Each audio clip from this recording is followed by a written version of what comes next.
আমি Tanha, welcome to my new video. আজকের আমি কাঁকরোলের ভর্তা করব। এজন্য প্রায় 500 গ্রামের মতন কাঁকরোল নিয়েছি। তাতে লবণ, হলুদ, মরিচের গুঁড়া দিয়ে মেখে নিয়ে চুলায় কড়াই বসিয়ে দিয়ে তাতে সরিষার তেল দিয়েছি। আপনারাও সরিষার তেল দেওয়ার চেষ্টা করবেন, তবেই এই ভর্তাটার অথেন্টিক টেস্টটা পাবেন। তো সরিষার তেল গরম করে আমি কাঁকরোলগুলো দিয়ে দিয়েছি এবং একেবারে লাল লাল করে ভেজে নিয়েছি। তো তার ফাঁকে একটা কথা বলি, এই ভর্তাটা আমি আমার মামির কাছ থেকে শিখেছি। তবে মামি এই ভর্তাটা কার কাছ থেকে শিখেছে সেটা আমি জানি না। প্রথম যেদিন মামি এই ভর্তাটা বানিয়েছে তো খেয়ে দেখলাম এটা অসম্ভব পরিমাণ টেস্টি এবং অনেক অনেক সুস্বাদু। এরপর আমি এটা শিখে নিয়ে বাসায় প্রায় মাঝে মাঝে তৈরি করি।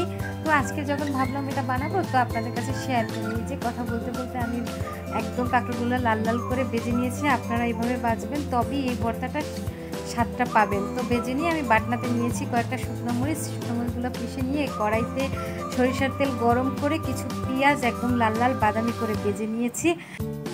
এরপর বাটনাতে কাঁকরোলগুলো আধা ভাঙ্গা করে বেটে নিয়েছি। আপনারাও দেখেন আমি কিভাবে বেটেছি, প্রায় মিহি করবেন না, আধা ভাঙ্গা করে। তো টেস্ট করে দেখলাম একটু লবণ কম হয়েছে, তো লবণটা দিয়ে দিলাম এবং আমার ভাজা পেঁয়াজগুলো দিয়ে দিয়েছি। তারপর একদম আলতো হাতে আপনারা এটা মেখে নেবেন। এই যে আমার ভর্তা বানানো একেবারে কমপ্লিট। এরপর তুলে নিয়েছি এবং একটা বাটিতে অল্প একটু ভর্তা আমার এক আপুর জন্য রেখেছি।